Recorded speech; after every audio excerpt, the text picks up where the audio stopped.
को और भगवान शिव ने जला दिया था, उसी समय तुम गई थी भगवान शिव के पास और उनसे अपने पति की याचना की थी। भगवान शिव ने उस समय तुमको वरदान दिया था कि जब यदुवंश में भगवान का अवतार हो जाएगा, उन्हीं का पुत्र तुम्हारा पति होगा।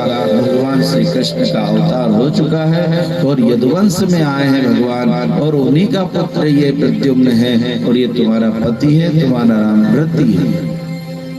एक कल्पों की कथा होती है।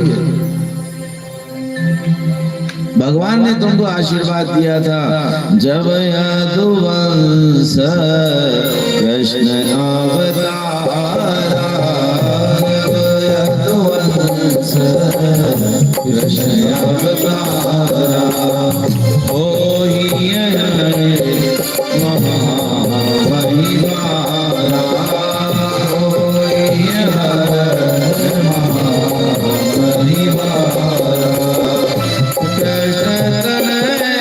होई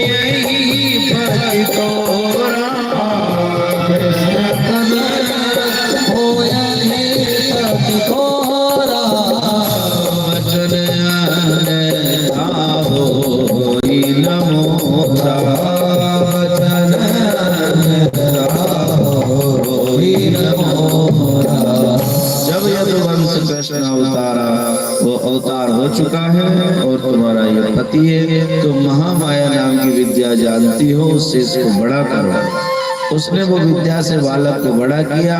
समरासुर नाम का जो दैत्य था, उसका प्रद्युम्न जी ने संहार किया और वहां से दोनों पति पत्नी जो है और द्वारिका आए। आज रुक्मणी जी ने देखा कि बालक आ गया। भगवान ने रुक्मणी जी से कहा, देखो जीवन में हमने किसी का बुरा नहीं किया, भगवान ने भी हमारा बुरा नहीं किया। ध्यान रखो, कई लोग जो है किसी ना किसी का बुरा चाहते ही रहते हैं, करते ही रहते हैं। ध्यान रखो, कभी भी किसी का बुरा हमारे द्वारा नहीं हो। वो शायद सामने वाला कमजोर हो, वो हमारा बुरा ना कर सके पलट के, लेकिन भगवान ने अगर उसकी सहायता कर दी तो हमारे को बचाने वाला फिर कोई नहीं। कभी किसी का बुरा मत करो। कमजोर व्यक्ति हो सकता है आपसे दब जाए, भयभीत हो जाए, कुछ ना बिगाड़ पाए, लेकिन भगवान तो उसका सहायक है ना। सुनेरी मैंने निर्बल केवल राम।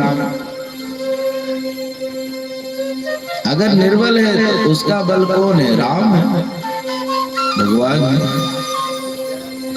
कभी किसी को सताओ। यहाँ पर भगवान ने कहा, देवी कभी हमने किसी का बुरा नहीं किया। तो देखो संयोग हुआ, 10 दिन का बालक हवा लगे तो मर जाए, लेकिन समुद्र में फेंक दिया गया, मछली ने निकल गई, उसके बाद वापस आ गया। मनुष्य जीवन मिला है, अच्छा समय है तो वो उस समय में अच्छा ही कर लेना जितना हो सके। बुरा मत करना किसी से कभी भी। उसी के बाद में और एक दिन सत्राजित नाम का राजा आया, उसने श्यामंतक नाम की मणि प्राप्त की। भगवान ने उससे कहा इसको राजकोष में जमा करा दे, लेकिन उसने नहीं मानी, उसने ले गया। भगवान उस बात को भूल गए। एक दिन उसके भाई ने उसको पहन के जंगल में निकल गया, वापिस नहीं आया।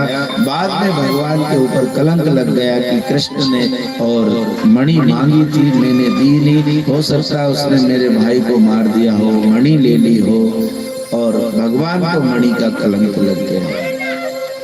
बाद में यादवों को लेकर के गए और एक गुफा में जाकर के देखा मणि थी। वहां पर वो मणि जो एक कन्या के पास थी, वो उससे खेल रही थी, उससे मांगा ये मणि हमारी है, दे दो।